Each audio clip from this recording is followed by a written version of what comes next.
Hi, everyone. Hi, and welcome back to day two of the social media challenge. While everyone joins, I wanted to quickly remind all of you what the rules are for this week's sessions. So all of the sessions will be recorded, and together with me in the chats, you'll find my colleague Andrea, who's here to help guide you with any answers that you might need, follow up, or additional information. Andrea, say hi in the chat. If there's anyone who hasn't been present yesterday, then hi, welcome to the social media challenge. We're super eager to have you with us today. And you know what? I'm just going to get things started because we will not be going over the 1 hour limit today. I also have a walkthrough webinar immediately after this on Social Bee. So that's also an opportunity to join if you haven't already. Just a quick reminder, each session has a practical exercise and a Q&A session. So we're going to have some times for that as well. But just in case I don't get to reach to all of the questions, if there's too many, we will be also addressing some of the questions offline in emails in case we run out of time. So I just wanted to quickly go through all of that and make sure that we're on the same page with this. So now I am just going to share my screen with you guys and see if everything's okay. Can you see my screen? Everything's fine?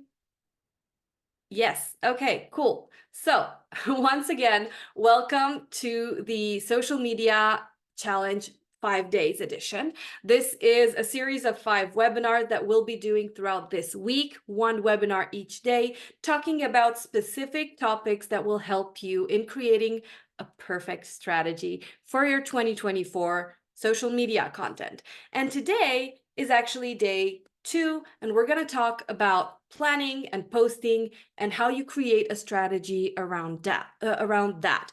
So before we go any further, if there's anyone new, hi, I'm Anka. I'm a social media strategist here at Social Bee, and I'm your host for the entire series. And I also wanted to quickly remind all of you that 6 of those of you who commit to attending all 5 sessions have a chance to win prizes such as Social Bee free plans, Concierge Bee services, or a lifetime account to our calendar booking solution, which is Ace Meetings. And again, if you're not yet a user of Social Bee, stick with us until the end of every session to get an incentive to get things started with Social Bee. Now, without further ado, let's get started with day 2. So today we're going to talk about developing content pillars. We're going to talk about determining posting times, frequencies of posting, your go-to types of content. And then we're going to also talk about the principles of social media planning in your content. But also, I'm going to take you a little more in depth around each one of these steps in Social Bee, and I'm going to show you how you can make things better with Social Bee while doing these particular steps. So let's start with step 1, developing your content pillars and your themes. I would love to start by defining a little more what a content pillar is and how you can work with that. I've said here that pillars are larger topics, but in fact, I think what they are is a core topic for your industry. So just to give you a pretty basic example, if you're a fitness coach, your core topics would be things like working out, like nutrition, industry standards, things like that, success stories even. So things that would be relevant to your audience. They want to learn how to work out. They want to learn how to keep their nutrition in check when working out. They want to see that you are a good coach by seeing the success stories, the testimonials, the reviews, things like that. And these will be your core topics in this matter. Then, based on these core topics, you're going to use subtopics or themes that you can use throughout your strategy to make sure that you create content that's not really identical to one another. So going to the example of the fitness coach that I provided earlier, we can think about the core topic of workouts, and we can split it into subtopics, and we can work out at the gym. So we can create workouts for at the gym, which is one subtopic. We could create workouts for at home, which is a second subtopic. We could create workouts without any weights or any additional instruments, tools. That could be a third subtopic. We could be creating silent workouts, which is for people who live in apartment buildings who don't want to jump and make a lot of noise when working out. So there's a lot of subtopics that we could work on with the topic of workouts. So with the content pillar workouts, you can even split it by different segments: abs, core, leg workout, back workout, whatever you wanted. And then I also have here, I have 3 examples of how you can split different content pillars into subtopics. And I'm going to keep with the example of the fitness coach, because I do think it's a great way for me to illustrate these and make sure that everyone understands them. So let's say you have a content pillar that is called skill development, right? This is where you educate your audience. This is something like tips and strategies for improving your specific business skills. In this case, improving your workout skills. And with this, we could be using content that's educational. So we could provide an example of the theme. I have here productivity hacks for those who want to maybe stay consistent in their workouts and make sure that they find time in their days to include a workout as well. Another good example of a theme would be doing the right techniques for workouts. So how do you do a push-up correctly? How do you do a sit-up correctly? Things like that. There's a spelling mistake? Probably. There might be a spelling mistake. Sorry about that. There might be mistakes, yes. Okay. So the second pillar that I have here is success stories and testimonials, and this is pretty self-explanatory. You will be showcasing any client success stories, any reviews. You will highlight any achievements that the clients have made with your guidance. So an example of this would be a client overcoming specific challenges.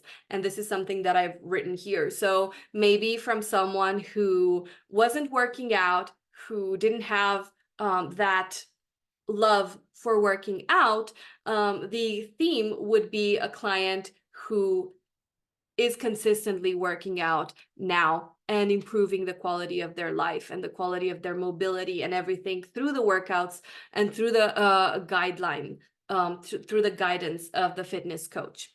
And then the third content pillar here that I have is thought leadership and industry insights. And this is really something that could work on any industry. In the fitness industry, the one that I provided in the example, this could mean sharing your perspectives on industry trends. I don't know, intermittent fasting, working out on an empty stomach versus not. I don't even know. You can include any type of business strategies or leadership philosophies. For instance, you could be talking about how one Oreo doesn't make you run on the treadmill for 5 hours straight to burn, things like that. So you would be having a good mix of these pillars. And I'm gonna switch over to Social Bee now. So you can still see my screen, right? Let me check really quick. Now that I moved on to Social Bee, can anyone see Social Bee? Yes. Okay, cool. Great. So in Social Bee, one thing I wanted to share with you guys is that you can create your content pillars directly in our category-based system. So Social Bee has this thing that we call categories. These buckets right here, folders, categories, buckets, however you want to call them. These could potentially be your pillars. You can see here that we have something called zero-click content. That's where we create some content that's engaging. You can see product spotlight. It's where we promote the product. So social be webinar content. In the future, you might probably see snippets from this webinar as well. It's where we share snippets of knowledge from the webinars that we constantly do online. Blog post is going to educate our audience with all the blogs that we have, and campaigns are going to talk about specific campaigns that we have here and there. So you have all of these specific topics that are relevant to our audience that we're working on a week-to-week basis. And this is going to make our content mix. Now, one thing I wanted to talk about with the content mix is that you need to keep in mind a few things with it. So number one, your content pillars. This is what we already have. Number two, when you're creating a content mix, you need to make sure that you're balancing it out. So it's going to look something like the 80-20 rule, which is something that if you've seen any of my webinars before, you've seen me talk about this. The 80-20 rule is where you provide 80% value content and 20% promoting your business. So 80% of our content is every other category except for the product spotlight. 20% of our content is the product spotlight category. So I want to make sure this reflects in the way that I'm scheduling my content to make sure that it makes sense for my audience, that I'm not oversharing anything from any category or anything like that. So with that, you would also need to keep in mind your posting frequency. How often should you post from each category in order to make up this mix? And the answer really depends on how much you're posting in a week's time. But just to give you a good idea of the 80-20 rule in practice, think about it this way. If for any 6 posts that you're publishing, regardless of whether it's 1 post per week or 1 per day, 4 posts should be providing value. 1 should be a soft sell, which is something like testimonial, and 1 should be a hard sell, which is the promotional item. So here's Social Bee, here's what it does. So the 4-1-1 rule, you can call it that. You can call it the 80-20 rule. It's the same principle, just in different formats. Okay, to review, in a content mix, you need content pillars. You need to make sure that you're providing value, that you have, oh, okay, I did not mean to do that. I've recently discovered that Zoom does this when you do certain gestures. So yeah, it just happens. But basically, you need a content you need your content pillars. You need to make sure that your mix is balanced, and you need to know how much you're posting every single day.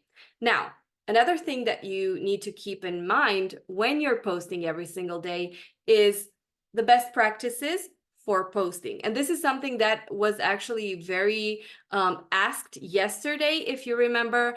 And so today's a good day to actually talk about it. Determining your posting times and your frequency. This is step 2 in our planning. So with this, we're going to talk about the ways in which you can determine your posting times and your posting frequency. And before I go into the table and talk about what we have there, I would suggest number 1 would be to look at your analytics. Figure out when your target audience is online so that you can post when they are there. There's another added layer here that you should also first figure out on the platforms, which is yesterday's step, actually. Figure out what platforms your audience is on first, and then see when they would be available on that platform. Just to give you a better idea, if your target audience is stay-at-home parents, they would have a very different schedule than someone who is on a 9-to-5 commuting job, right? So a mom would be scrolling through Instagram and TikTok when the kid's asleep, or maybe late at night when she's laying in bed after taking care of everything else in the house.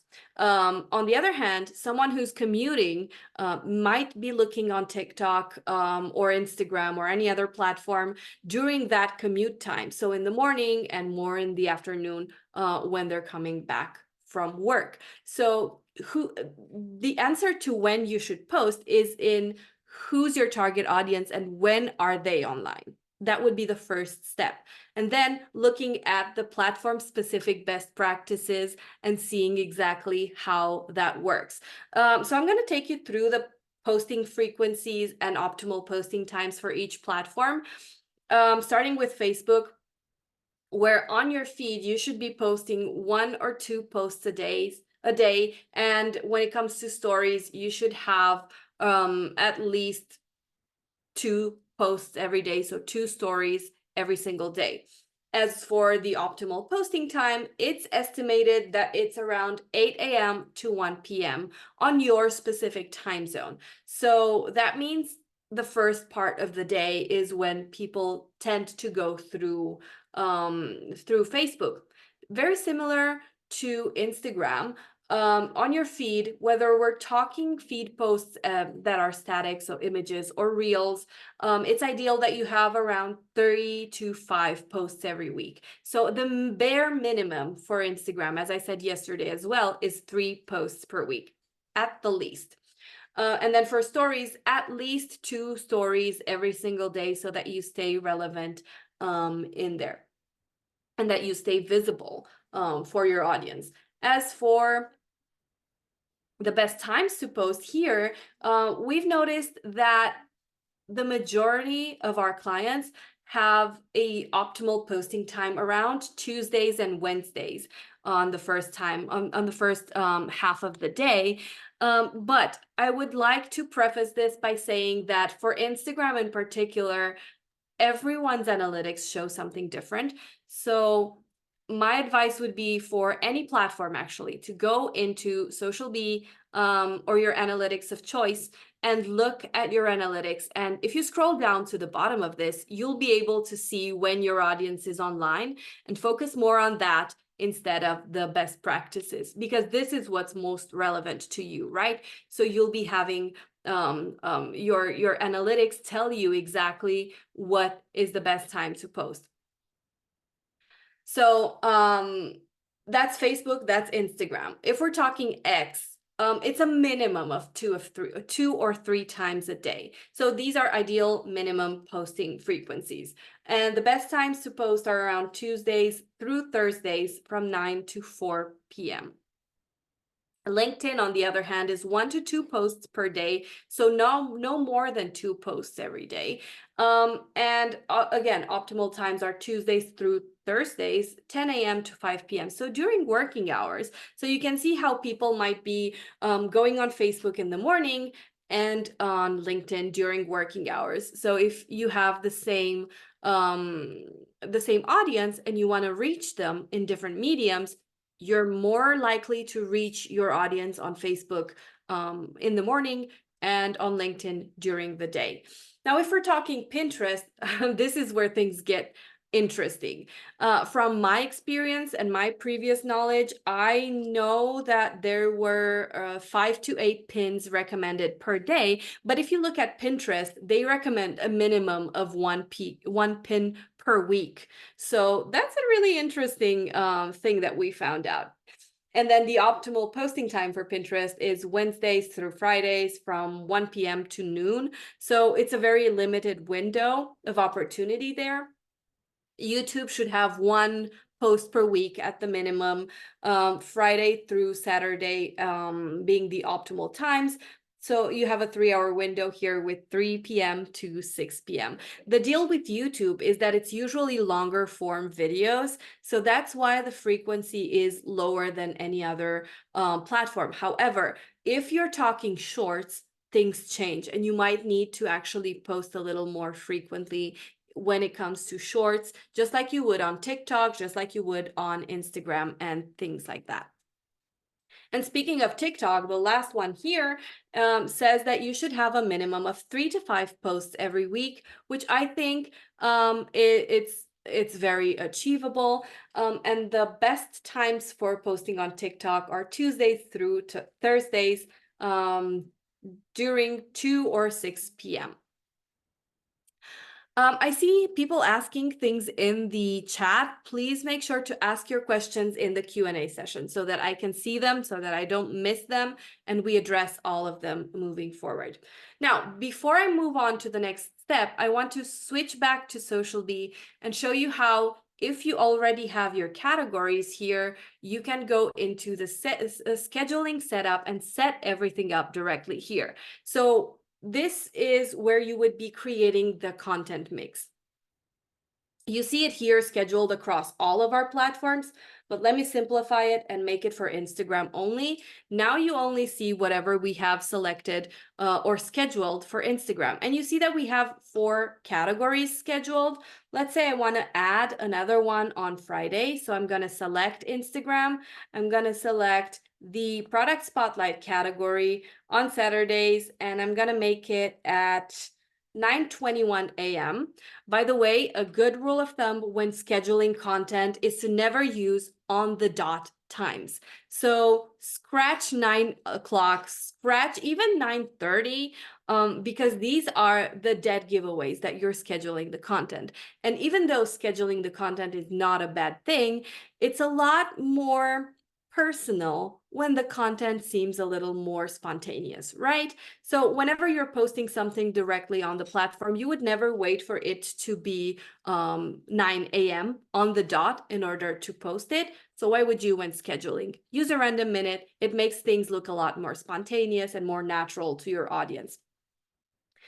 Okay, so I'm creating this, and now you can see that I have a posting schedule that starts on Tuesdays with the product spotlight category. I have a 0-click content piece on Wednesday, webinar content every Thursday, blog posts on Friday, and another product spotlight on Saturday. Now, there's a few issues with the way my schedule is set up right now. So for one, I have 2 from the product spotlight category, 2 posts in here, which could mean danger. And we'll see in a minute why I say that. But the other issue is that I'm starting my week with one and I'm ending my week with one. So it's going to be 2 of the same type of posts in the feed every single week, because it's going to start where it ended the previous week.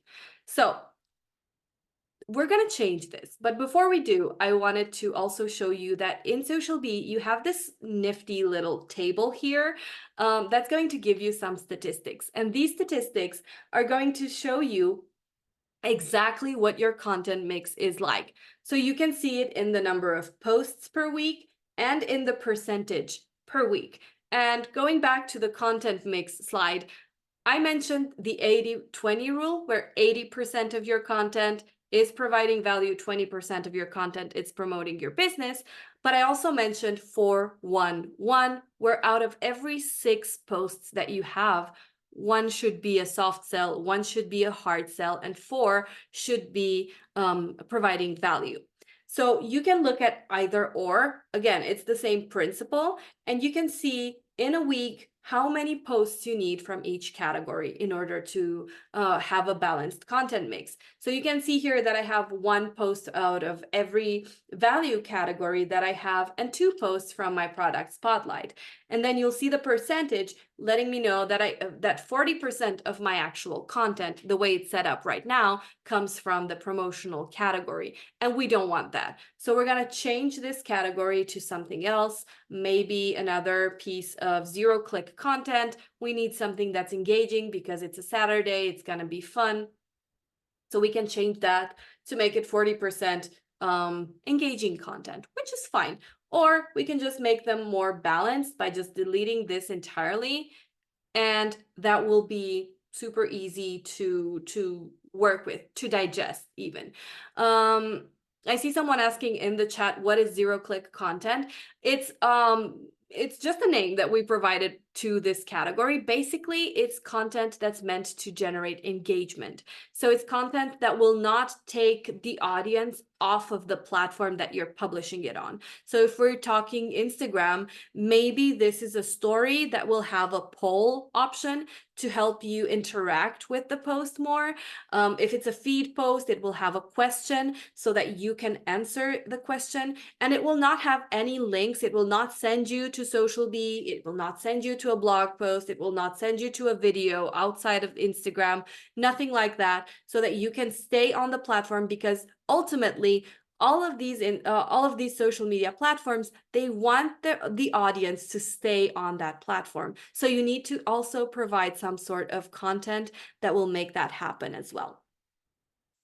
So I hope that makes sense. Okay, so moving back into the steps that we're talking about the third step now. And this is determining which type of content you'll be using. Now, of course, this is also dependent on the platforms that you're using, because if you are using TikTok, it's more likely for your types of content to contain short form video and some carousels here and there, rather than text-based content. If you're using LinkedIn, on the other hand, you're more likely to use infographics, you're more likely to use image and captions posts, you're more likely to use maybe even a link post to send the audience to a blog post and things like that.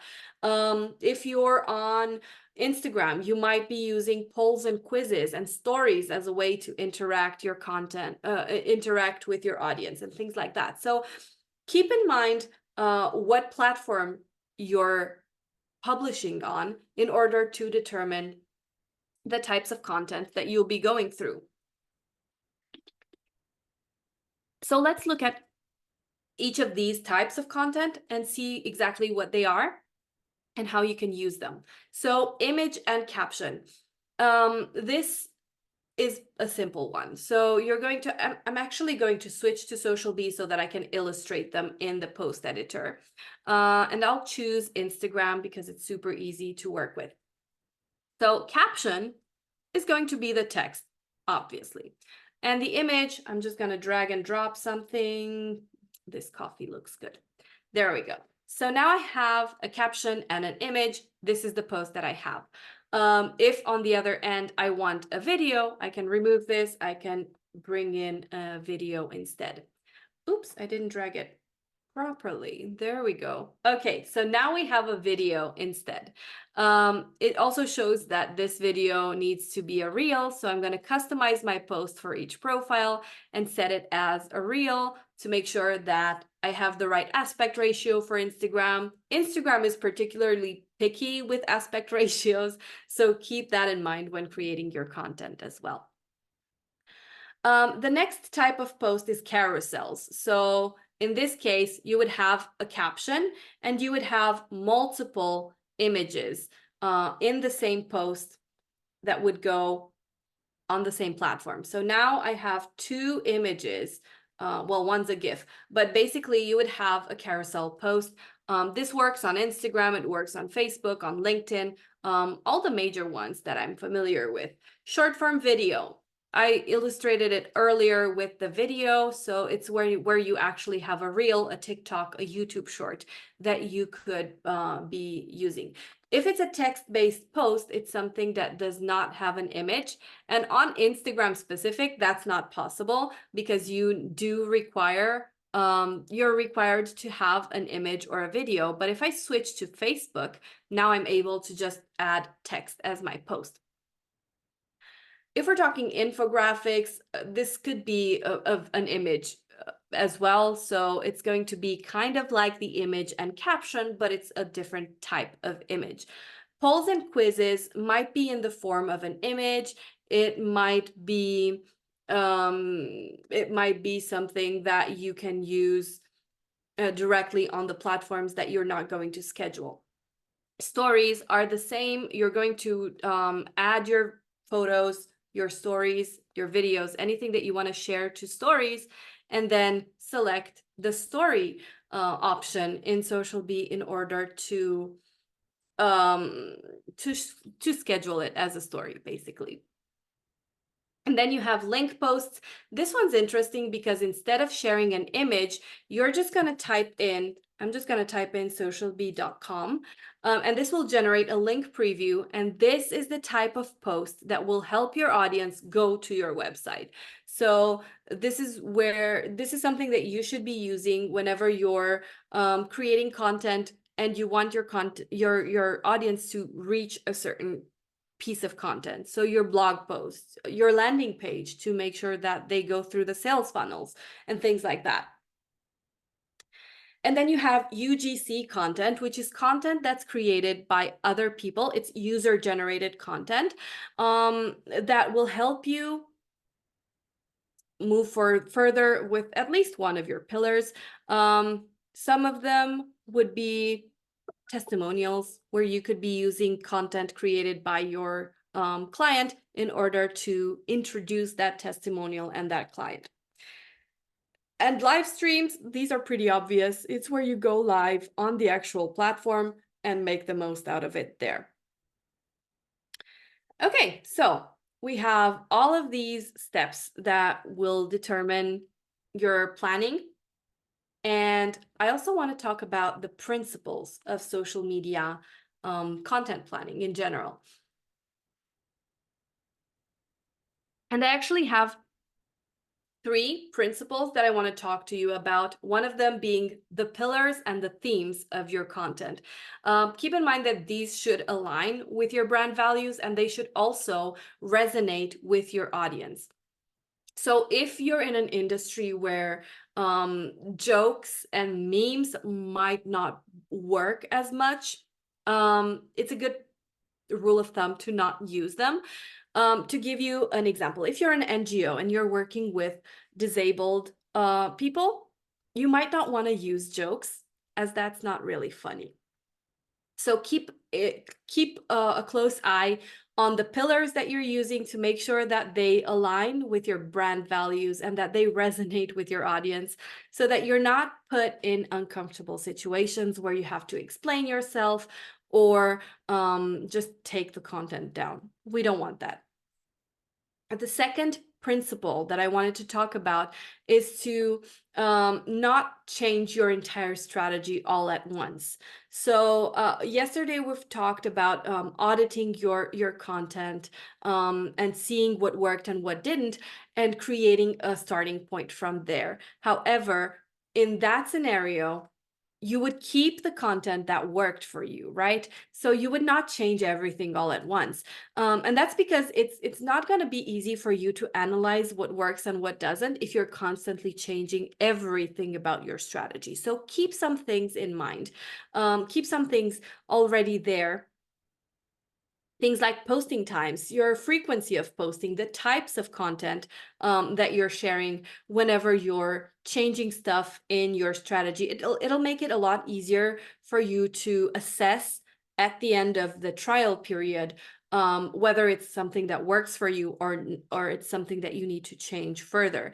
And then the third pillar that I have here is that you should plan platform-specific content as much as possible. And you should do this by keeping in mind and understanding the unique features that each of your used platforms have and each of your audiences have. Especially important if you're having to send the same message to different audiences on different platforms, but not only. So think about what types of content your audience would be interested in if they are hanging out on TikTok, whereas as opposed to that, if your audience is on LinkedIn most of the time, I feel like the content should be a little different, in a different format at least. Let's talk about it differently. Twitter or X versus LinkedIn, long form versus short form, because Twitter has a character limit, especially if you're not on a premium plan there. You should have a short tweet, maybe included in threads that you can create there, but not as much. Whereas LinkedIn, Facebook will allow you to expand on the idea a lot more than Twitter does. So keep all of these elements in mind when creating your content strategy and your content plan. Now we're going to go into the exercise, and this is where I want you to take a few moments and develop a few pairs. I said here 2 or 3, but 1 or 2 is fine too, of content pillars and themes that you're going to use in your content. And I am going to go through the chat just as I did yesterday and learn a little more about the content pillars that you're planning on using. So I'm looking forward to that. I'll just take around, I'd say 10 minutes to get this going. So the timer starts now. Think about the content pillars and write them in the chat.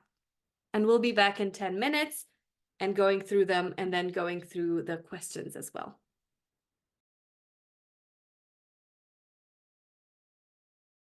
Okay, so I have a question from Roz. I post inspirational content. How would I do this via the pillars? And I thought this is a great thing, a great question to answer while you're working on your pillars. What type of inspirational content are you sharing? I guess that would be the follow-up question. What industry are you sharing content in? Because inspirational content could be a fitness journey. It could be business inspiration, motivation for anything. So, okay, so inspirational content mindset. Okay, great. So, that's a good one. I guess one of the pillars could be quotes, and you could be using quotes to generate inspiration. Another pillar could be success stories, where you could talk about other people's success in and how they inspire through their success, things like this. If you are selling something as well or offering something, another pillar could be around that theme. So that's already giving you 3 ideas on how you can use the pillars. Another one says reviews. New podcast episode is up, and then news, which is another pillar, sharing news from other sources on the literature topic and bestseller lists. This is a great example. So I really think this works very well. We're an IT staffing company, so one pillar would be industry tech and insight, hiring hacks for employer and job seekers, promotional interviews with leaders in the IT space, internal employee spotlight. Very good. I love that. Can I have pillars that are just topics, like imposter syndrome pillar, people pleasing pillar, effective boundaries pillar? Yes, you can definitely have that. But depending on your actual industry, these feel to me like they're a little more subtopics than a pillar. That they all sit under the same umbrella of specific issues in mental health, I'm assuming. So your pillar might be mental health instead. I do quote images that I write. I have a premium Twitter account, so can write more on the idea. Okay, yeah, that makes sense. Because my goal is to create awareness in B2B customers, I plan to use 2 content pillars. The first one is to provide blog posts about retail industry news and trends, and the second one is about skill development, specifically about the best practices to exploit data analytics. That's great. So another one, Helix Steel is a concrete micro reinforcement company. So here are our pillars and themes. Content pillar number 1, educational. Theme is going to be webinar. That's great. Content pillar number 2, case studies, and the theme will be helping the client overcome a challenge. Even better. And content pillar number 3 is informational, and the theme would be stats on Helix Steel. That's great. You have great content pillars there. Another one for my whiskey rating and review app. Number one, the content pillar would be app feature updates, new whiskey releases, and featured whiskey reviews from our users. These are great. Another one is I write about longevity, exercise. I'm going to going out walking for health.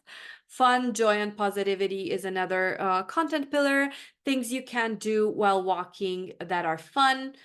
That's amazing. Sleep, blue light during the day, which you can use to help your daily performance and help you sleep at night. Mental health, the dangers of blue light at night from devices that disturb your sleep. So I think you have a pretty good grasp on the pillars, which is great. I'm super happy to see that. And so I am going to jump into the Q&A session, but I have one more here that I haven't read, so I don't want to miss it. We are a nonprofit mentoring program. Skill development would be helpful info for the mentors to improve their skills. That's amazing. Success stories would be stories from matches about reaching goals. And industry insights are going to talk about statistics about how mentoring improves lives. This is amazing. So I'm super happy to see all of these great pillars. So I want to go into the Q&A session, but before I do that, I also wanted to quickly go over the special offer that we have for Social Bee in case you haven't seen it yesterday. If you're not yet using Social Bee and you want to give it a go, you can get a 20% discount for the first 3 months of your monthly plan of choice by using the code challenge20 times 3 or a total of a 24 discount on any of the yearly plans by using the code challenge24 times 1. And if you're not yet on Social Bee, you can give it a go for 14 days and open up a free trial, no credit card required.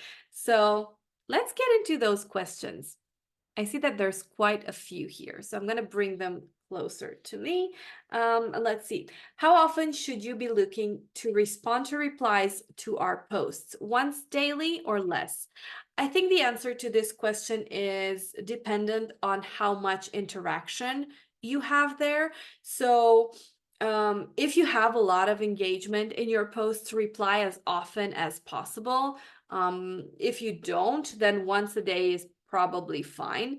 So if you only have a few here and there, a few comments here and there, things like that, once a day is probably fine, but don't let it go more than once a day without at least checking, because whenever you reply to a comment or to an interaction, the quicker you do so, the more it shows that your account is alive. So basically, you've not abandoned that account.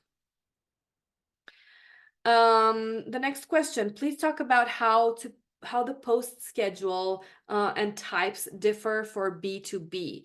So B2B stands for business to business, and it might be different than the schedule for the end consumer, so B2C, in the platforms that you're using, because you're probably going to be more inclined towards using LinkedIn instead of Instagram, for instance, and TikTok. You're going to share that content more geared towards an audience that has a specific job title, so who's in a position to take advantage of your offering. You're going to include content that's relevant to them.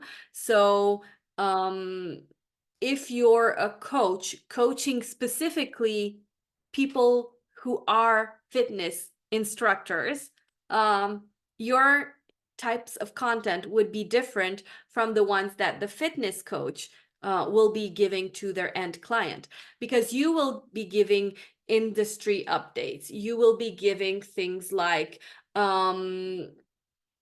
leadership. You will be giving things like how to effectively manage people if you're in the leadership space, for instance. So it really depends on the industry that you're in. But basically, the types of content are different based on what your audience would need to see. If your audience is already a specialist in an industry, they will not want to see how to do the basic things in that industry. They already know that. So what can you provide more than that, on top of that, to make sure that it's interesting to them? I guess that would be the answer for this question.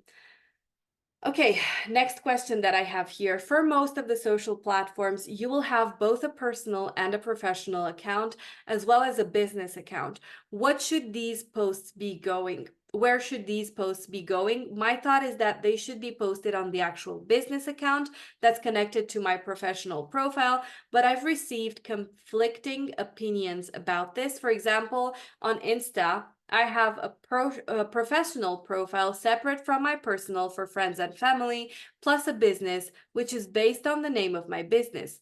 I feel like I should be building my business account, but I've also been told that Instagram business accounts are mostly for selling goods. This is a really good and complex question. The answer is a little twofold. So I think your business account is, by business account, you're referring to a company page. In our case, that would be Social Bee's Instagram account, right? Which is where we communicate things officially about Social Bee. So you're gonna get insights from Social Bee, you're gonna get new features, new releases, things like that, and things to help you with your marketing and your social media strategy and things like that. On the other hand, if we're talking about my Instagram as a representative of Social Bee, or as the social media strategist, that's going to be focusing more on building my personal brand as a strategist. So giving a lot more insight on showing my expertise, rather than showing Social Bee as a tool, but rather so basically the company page on Social Bee would be showing the features that you can do the content with, whereas on my personal brand Instagram, I would be giving you the means to use those features more specifically. And then your personal one, personally, I don't think that should be connected to anything, because that's for you to share intimate moments with your friends and close ones.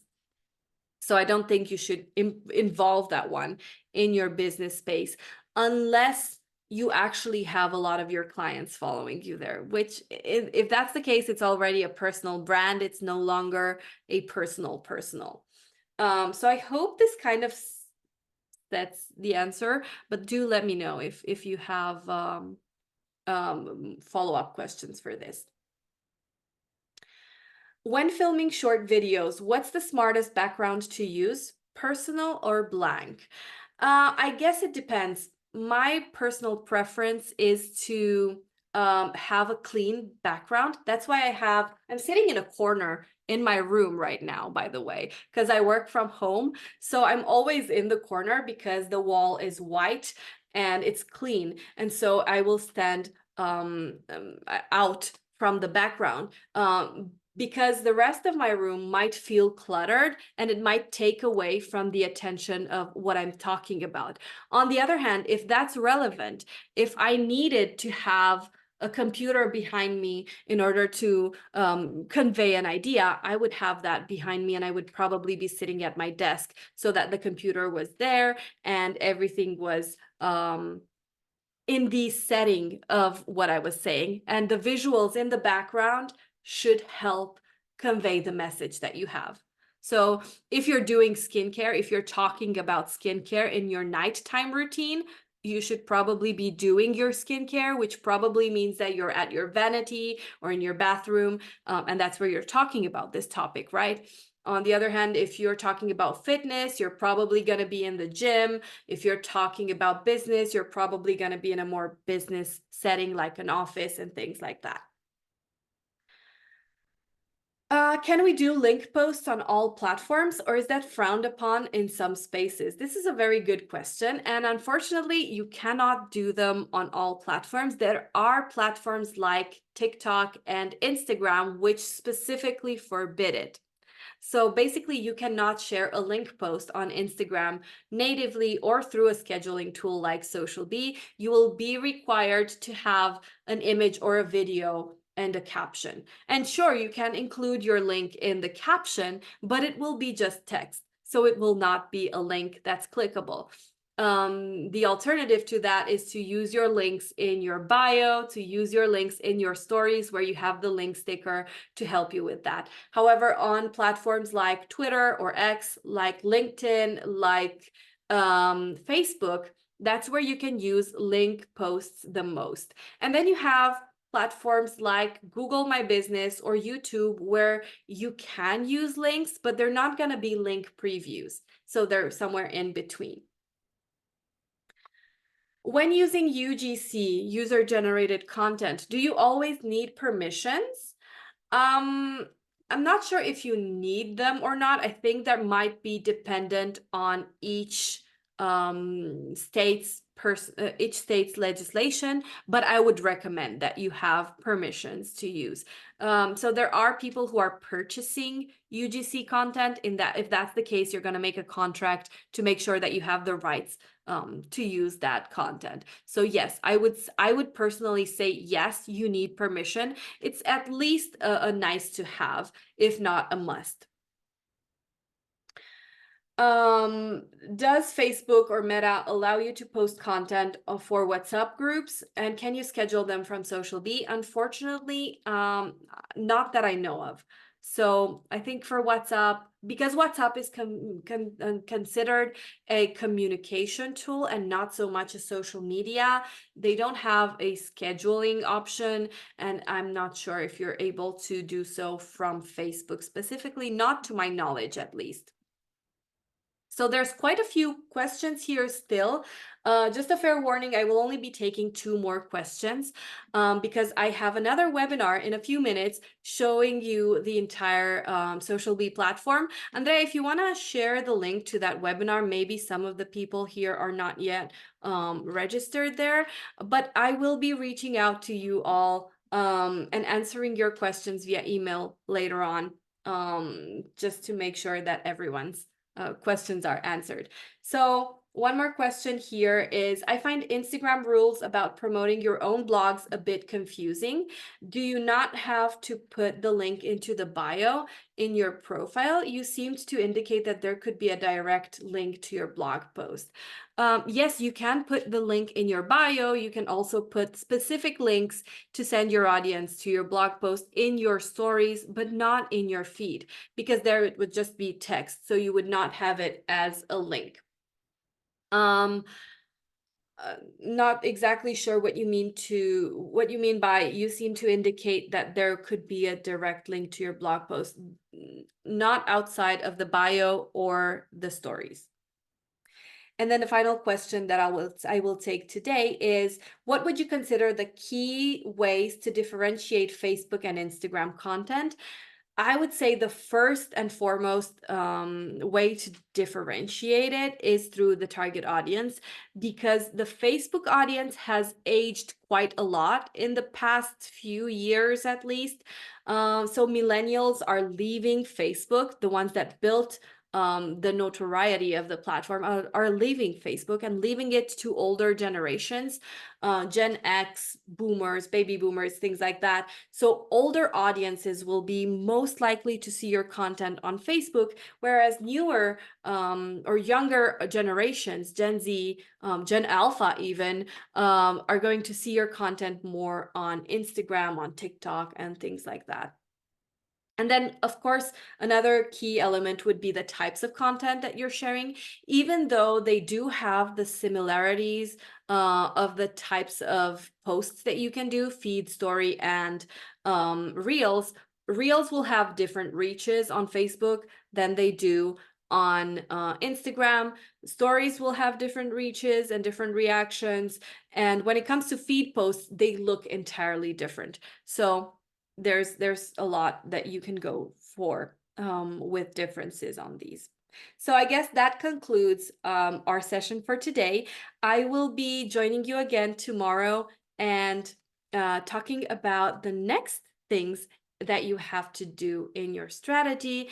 And I guess I'll see some of you in a few minutes in the next webinar. If you have any other questions that were not answered in today's session, feel free to reach out to me, anka@socialbee.com, anka@socialbee.com, or hello@socialbee.com, and we'll be more than happy to reply with an answer. So I'll see you guys tomorrow.